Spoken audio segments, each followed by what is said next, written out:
Salutations la populace, on se retrouve pour une nouvelle vidéo et aujourd'hui on va parler d'une série animée que je n'attendais pas forcément et j'ai été agréablement surpris.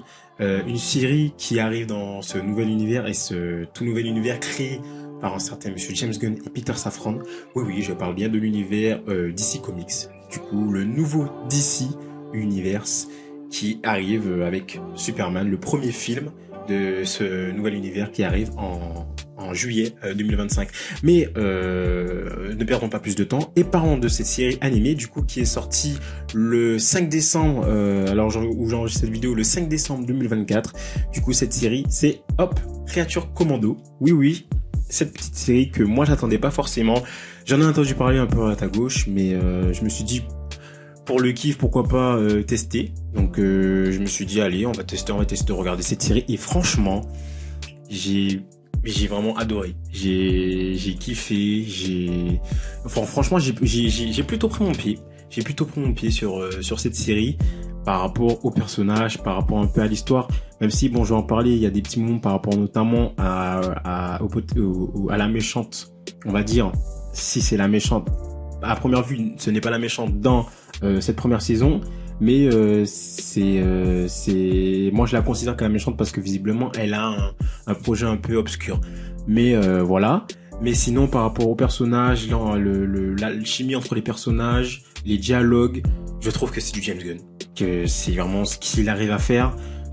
Il est très très fort pour insuffler de l'émotion et de l'humour à des personnages qui sont totalement obscurs, totalement noirs, dark dans leur personnalité, dans leur caractère, dans leur manière d'être tout simplement. Et moi je trouve ça cool. Du coup, Créature Commando, qu'est-ce que c'est ? Ah bah c'est cette équipe.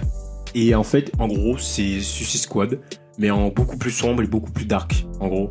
Où en fait, on va suivre des personnages qui ont eu une vie assez compliquée. Et visiblement, par rapport à ce qu'ils ont fait, pour certains, ce n'est pas de leur faute parce qu'il s'est passé ça dans leur vie.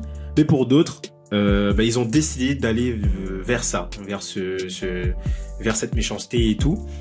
Et du coup, on va suivre une équipe qui est très dark, donc très obscure.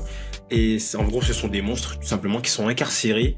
Et le dernier recours pour les missions qui sont jugées trop dangereux, du coup, c'est cette équipe qu'on va envoyer. Parce que du coup, visiblement, les humains, c'est trop dangereux pour eux, certaines missions. Et du coup, on va envoyer cette équipe au casse-pipe. Un peu comme Suicide Squad. C'est vraiment le même schéma. Mais du coup, avec cette équipe qui est beaucoup plus, on va dire, un peu plus sombre. Et déjà, moi, je me dis, c'est bizarre parce que en regardant la série, quand j'y réfléchis, franchement, la menace, après, il fallait forcément trouver un contexte et tout. Mais moi, je me dis, j'aurais pas choisi un méchant comme ça et un scénario comme ça. Parce que, vu la menace, je me dis, pourquoi envoyer eux ? On peut très bien envoyer n'importe qui, un humain, peu importe, un héros, même un héros qui a des capacités. Genre, je sais pas, moi je dis de la merde, un peu envoyer un Batman, un Flash, ou même des persos beaucoup plus bas que ces persos-là. Des persos qui ont des capacités, mais voilà. Sans plus, ils pourraient largement faire le taf. Pourquoi envoyer cette équipe ? Parce que vraiment, clairement, le gros de l'histoire, c'est en gros la mission, c'est qu'ils doivent sauver une reine, entre guillemets, une reine du Pokalistan, je sais pas quoi. Donc visiblement, ça a l'air d'être un pays de l'univers d'ici, donc un pays imaginaire de l'univers d'ici. Et la reine, on doit la sauver, soi-disant au début, parce que voilà, on veut la tuer. Il y a une espèce de meuf qui ressemble à Jean Grey. Elle a l'air grave pétée, mais bref, elle meurt aussi vite qu'on l'a vu. Elle veut les tuer, elle veut le tuer la reine. On sait pas pourquoi. Et visiblement, au fur et à mesure, on va commencer à avoir des éléments et tout. Du coup, eux, ils vont là-bas pour sauver la reine. Après, ils repartent aux États-Unis. Et après, visiblement, les infos comme quoi la reine c'était une bonne personne, visiblement, c'est des fausses infos. À ce qui paraît, c'est une mauvaise personne, etc. Elle veut détruire le monde. Ça, c'est ce qu'on comprend. Et du coup, ils sont renvoyés là-bas sans le monsieur Rick Flag. Juste ici.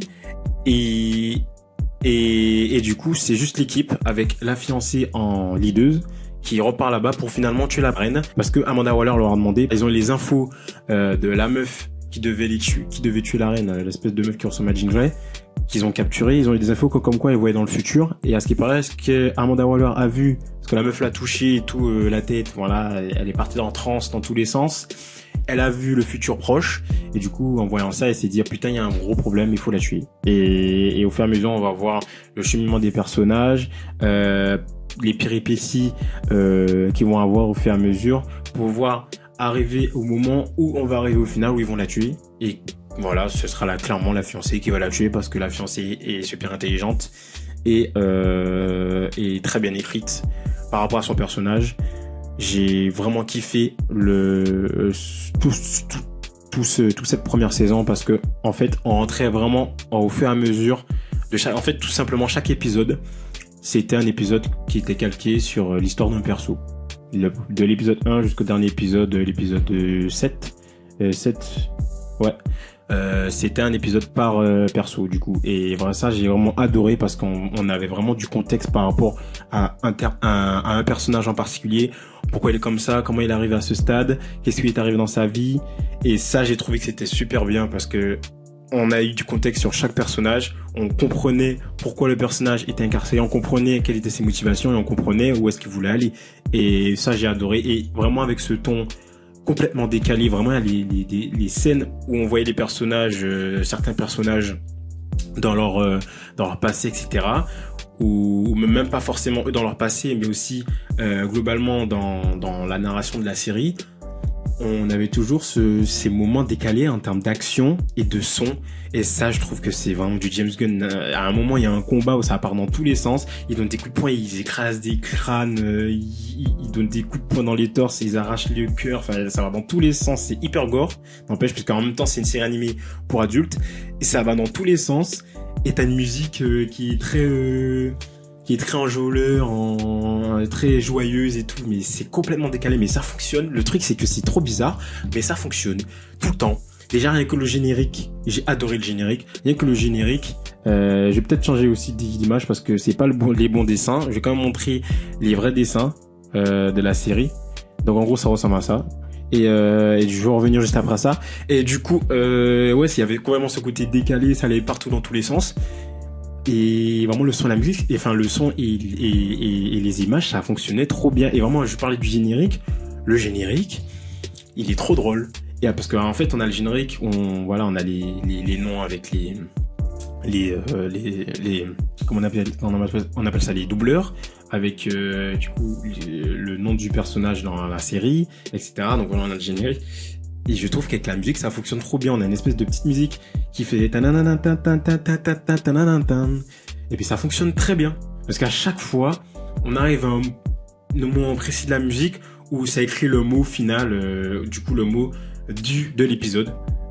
Voilà ce que l'épisode va raconter. Et du coup, je trouvais que le générique, il était trop bien fait par rapport à la musique, par rapport au rythme, par rapport au ton décalé que veut apporter James Gunn. D'ailleurs, lui-même, il s'est mis dans le générique. Enfin, c'était trop drôle, c'était génial.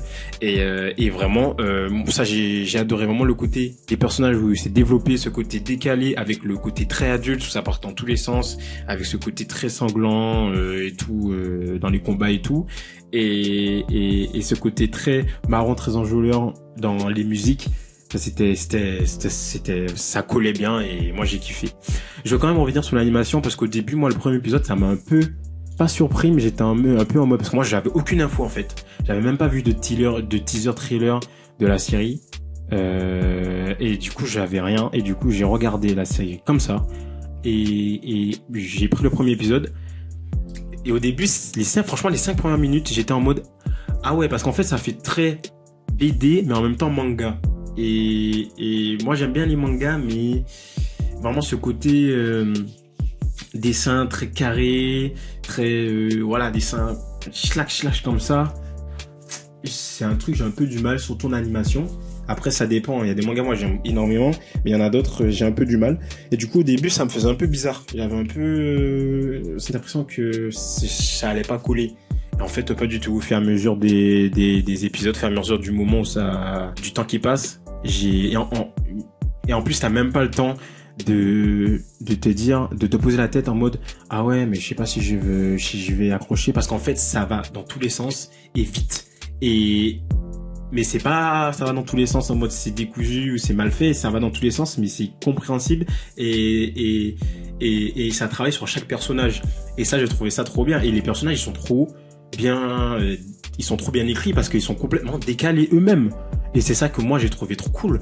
Ils sont complètement à l'ouest. Le Phosphorus, il est trop con, sa manière de parler, sa manière de se tenir. Et Phosphorus, c'est le personnage là, squelette et tout, qui en gros dans un de ces épisodes, dans un épisode où on voit son passé, ben voilà, il a révélé des trucs, des tuiles et tout par rapport à par rapport à de la mafia.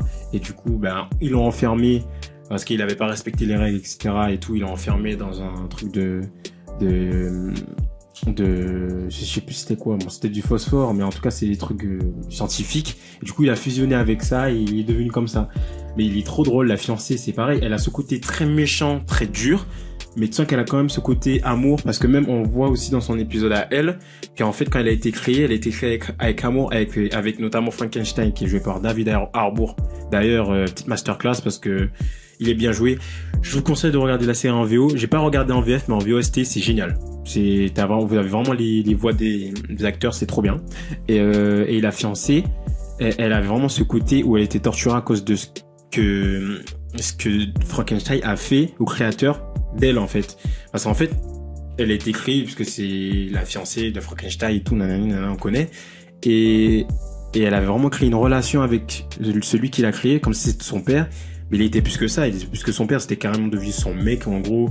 Voilà, il s'est passé des choses, nanana. Et du coup, il est vraiment tombé amoureuse. Et l'autre, Frankenstein, il a tué. Et elle a explosé et est devenue encore, enfin, pas encore, parce qu'elle était pas encore si dure, si méchante. Elle est devenue complètement dure, complètement méchante. Mais malgré ça, il y a quand même ce côté de folie par rapport à l'amour, par rapport à l'amitié, parce que Nina, l'espèce de fille poisson, déjà, c'est la plus gentille d'entre eux, parmi tous, là. Je compte pas Flag, mais de tous les créatures, c'est la plus gentille, et elle arrive à avoir une relation d'amis, mais vraiment de l'amour entre les deux, avec Nina, du coup, la fiancée. Et du coup, les deux sont vraiment comme ça, surtout vers la fin. Au fur et à mesure, on voit que la relation s'installe, et ils arrivent vraiment à nouer quelque chose de fort et de grandiose, et jusqu'à la fin où quand elle meurt, Nina, voilà, je vous spoil, de toute façon, vous avez déjà vu la série, j'imagine, donc clairement je vous spoil. Elle est en pleurs, et voilà, et du coup elle reproche du coup justement à la reine qui a voulu, enfin pas a voulu, mais qui avait pour projet de visiblement détruire le monde. Elle en a voulu et l'a carrément tué à cause de ça, parce que elle a tué Nina, la reine. Et du coup, c'est très fort, parce que vraiment le développement des personnages du début, quand ils se sont rencontrés, ils s'aimaient pas du tout, ils se connaissaient même pas, jusqu'à la fin où ils sont presque devenus comme une famille. Je trouve que c'était, toujours avec ce ton décalé, je trouve que c'était hyper bien retranscrit et hyper jovial et hyper cool. Et ça, j'ai vraiment adoré. Je vais quand même parler d'un épisode en particulier, parce que moi, je trouve que James Gunn, il est trop fort. Il arrive vraiment comme il a fait avec les Gardiens de la Galaxie volume 3, notamment avec Rocket Raccoon. Moi, j'ai adoré ce film. Là, il m'a fait à peu près la même chose, même si c'était différent, mais par rapport à l'épisode 4, qui était l'épisode sur la belette. Wesley, je sais plus comment il s'appelle. Et il est trop mignon. J'ai trop bien aimé, parce qu'en fait, on va dans son passé et on se rend compte que c'est pas vraiment une créature méchante. Et c'est ça que l'homme n'a pas réussi à comprendre, parce qu'en fait, s'il a réussi ce qui est fort, c'est que on nous fait comprendre au début, il s'amuse avec des enfants et tout dans cet épisode, et on nous fait croire qu'il va tuer les enfants et tout, nanana, c'est une créature méchante, quoi. Pas du tout. Il joue avec les enfants, parce que c'est comme un chien, en fait. Il joue avec les enfants et tout. Et là, les enfants, ils vont dans l'école, ils jouent ensemble. Et là, quelque chose qui se passe. Il y a un mec, justement, qui a vu la créature. Il s'est dit, qu'est-ce que c'est? C'est une créature grande avec des griffes et tout, qui joue avec des enfants. Il s'est dit, ça devait être un chasseur. Et parce qu'elle avait un pistolet, il s'est dit, oh là là, c'est bizarre, nanana. Ce mec, il est allé dans l'école, il a dit aux enfants de sortir parce qu'il avait peur de ces créatures. Et à cause de ce mec, il y a eu un feu dans l'école. Et les enfants, ils étaient sur le point d'être engloutis par le feu et sur le point de mourir. Et c'est la créature qui voulait sauver des enfants. La créature, elle était pas là pour faire du mal. Au contraire, elle était là que pour faire du bien avec les enfants, que pour jouer avec eux. Et là, quand il y a eu le feu, il voulait les sauver. Et la dernière fille qui restait, du coup, le dernier enfant qui restait, parce que tous les autres, ils étaient en train de mourir. Puisque l'autre, il avait appelé les flics et tout. La petite belette a essayé de la sauver. et les policiers ils ont cru qu'ils voulaient la tuer ou la manger, je sais pas quoi, et du coup ils ont fait que tirer sur lui. Enfin, l'épisode était tellement fort en émotion, parce qu'au fur et à mesure dans l'épisode on montait en émotion, et je trouve que ça a été trop bien géré dans cet épisode, ce côté émotion, ce côté élégance par rapport à la belette, ce côté force. Et pour moi c'est le meilleur épisode de la série actuellement, parce que ça m'a trop bien touché. Moi de toute façon, dès que ça touche les animaux, voilà, il faut pas m'en demander plus. Mais là c'est de l'animation. Je suis désolé, mais là sa petite tête, elle est trop mignonne. Quand j'ai vu qu'il essayait de sauver l'enfant, il se prenait des balles et tout, mais il essayait quand même de la sauver. Et il était presque à mourir pour sauver l'enfant. Et du coup, quand l'enfant est mort à cause des policiers qui ont tiré sur lui, lui, il a pas pu la sauver, il a crié de toutes ses forces, et ça, vraiment, c'était très, très fort. Et moi, j'ai adoré. Franchement, cet épisode, je pense que c'était mon meilleur de la série. J'ai adoré cet épisode. Et voilà. Donc, franchement, James Gunn, il arrive vraiment à nous donner ces moments d'émotion avec des personnages qui, à première vue, on se dit pas que justement on va avoir ces moments où on va être triste, etc. On va avoir ces sentiments, et il arrive quand même à nous les faire sortir, et ça c'est très très fort, les amis, c'est très très fort. Donc voilà, Créature Commando, petite série, je vous conseille de la regarder, parce que moi j'ai vraiment adoré. Franchement, elle lance bien, je trouve, le nouvel univers de James Gunn, parce que il y a tout ce qu'il faut par rapport à ce que lui il sait faire. Ce côté émotion, ce côté foufou, ce côté complètement décalé, ce côté adulte, et ce côté écriture qui à chaque fois nous ravit. Et franchement, moi ça j'ai plutôt adoré. Donc c'était plutôt cool. Il y avait vraiment aussi ce côté vulgaire et explosif qu'il a davantage fait ressortir dans la série. Et je trouve que ça marche plutôt bien. Je trouve qu'il y a pas mal de petites aussi références avec l'univers de DC dans sa majorité, notamment avec la série animée The Animated Series Batman, qui est sortie il y a longtemps, je crois que c'est dans les fin années 90-2000, où on a vraiment ces références, notamment à des moments où on a clairement des caméos qui nous rappellent justement ces plans de la série animée Batman. Mais clairement, je crois dans l'épisode 5 avec Phosphorus, où on a clairement le caméo de Batman. Et d'ailleurs, quand cet épisode est sorti, il y a eu tellement de trucs qui sont sortis sur Twitter en mode, est-ce que c'est le Batman de Robert Pattinson, Ben Affleck? En fait, on savait pas c'était quel Batman. Et du coup, ça a été confirmé par monsieur Andy Muschietti, je crois. Non, Matt Reeves. Non, Andy Muschietti. Andy Muschietti qui s'occupe d'ailleurs d'un film Batman avec Robin, je crois, dans l'univers de monsieur James Gunn. Et ça a été confirmé que ce n'était pas le Batman de Robert Pattinson. Et du coup, ce sera un Batman on aura un Batman pour l'univers, du coup, de James Gunn. Visiblement, ça reste à confirmer, mais visiblement, on a une première info par rapport au Batman de ce DC Universe. Donc c'était cool, mais franchement il était trop cool quand il a apparu dans l'épisode. C'était trop génial, vraiment, avec les éclairs, la lumière qui s'éteint, et tu vois le Batman en hauteur, et la caméra en contre-plongée. C'était trop bien fait. On a un autre caméo qui, pas des moindres, parce qu'il y a un film qui est prévu dans cet univers d'ici sur lui, c'est Cléphas, c'est Gueule d'Argile, oui, il est présent. Ce métamorphe, il est présent dans la série. En plus, il joue un rôle carrément, parce que c'est lui qui est à l'origine de la gaffe. La gaffe où la gaffe où ils sont partis tuer la reine, où Amanda Waller a eu des éléments pour tuer la reine. Mais visiblement, c'est le métamorphe qui a donné ces éléments. Et c'était pas la bonne personne. Le métamorphe qui a joué dans la tête de tout le monde. Ce métamorphe qui est Gueule d'Argile. Et voilà. Donc ça fait plaisir. Donc franchement, ça fait plaisir. On a des petites connexions qui commencent à droite à gauche. Donc c'est plutôt cool. C'est plutôt pas mal. Donc moi, j'ai bien aimé, les amis.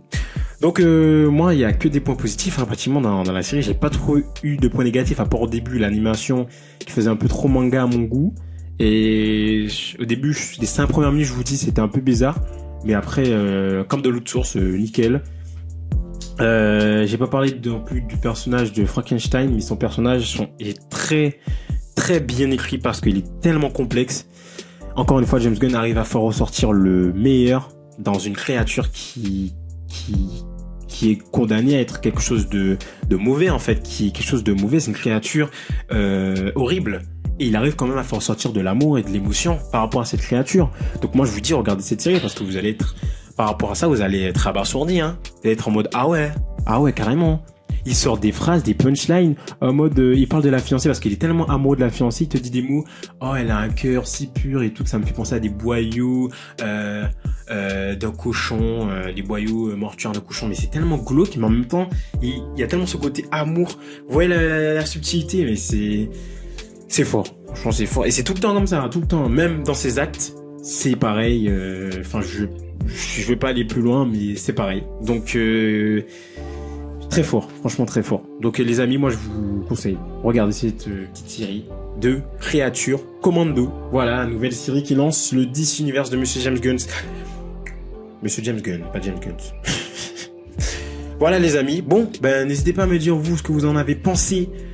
Pour ceux qui ont vu cette série, en commentaire, dites-moi si cette série vous a plu, quel épisode vous a fait kiffer le plus, et n'hésitez pas non plus à liker cette vidéo, n'hésitez pas non plus à vous abonner, ça fait toujours plaisir. On se retrouve d'ici là pour une nouvelle vidéo. Ciao tout le monde.